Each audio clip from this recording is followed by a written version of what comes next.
The viability of the national insurance scheme became the subject of debate today when the government amended the Income Tax Act. Finance Minister Winston Jordan told the House that the national insurance scheme's investment into various projects have long-term effects. All of us were hurt at the reckless investment by NIS in clico, resulting in the impairment of over $5.6 billion of NIS's money. Finance Minister told the House that NIS lost some $1.8 billion between 2009 and this year. As if this were not criminal enough, yes, like a word, criminal enough.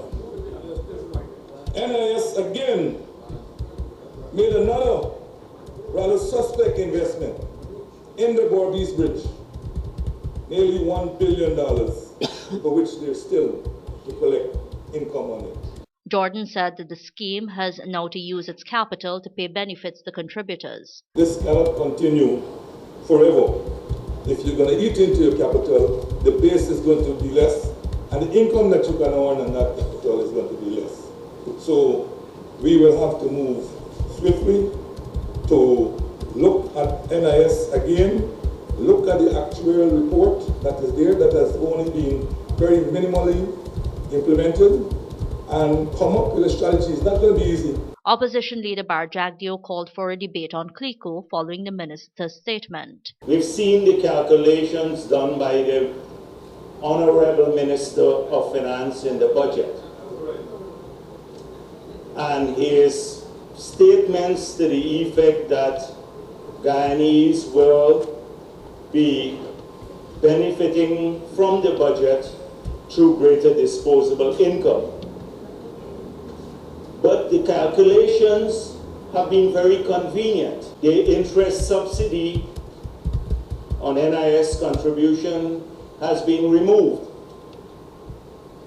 The Honorable Minister of Finance did not tell us the figure for that, how much the Treasury will benefit, how much disposable income would be withdrawn from people based on the removal of the interest subsidy. Jagdeo told the House that the opposition heard nothing about where the government will find money as it plans to pay rice farmers and for Gaisuko. We heard about a $500 increase in uniform, but we did not hear much the cost of the removal of the $10,000 grant from school children.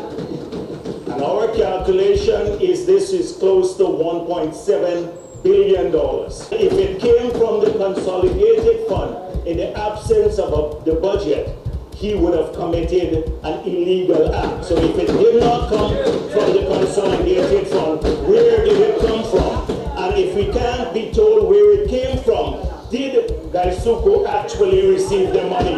It's a black hole. As the opposition leader challenged the government on a debate on clico, he said that he felt that a lot has been done to cushion the effects of the collapse of clico.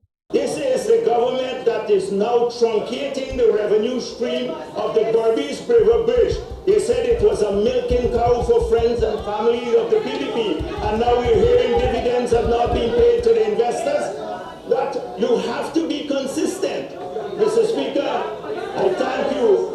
I thought today the politics has ended. I thought the politics had ended, and we were working together to pass this bill.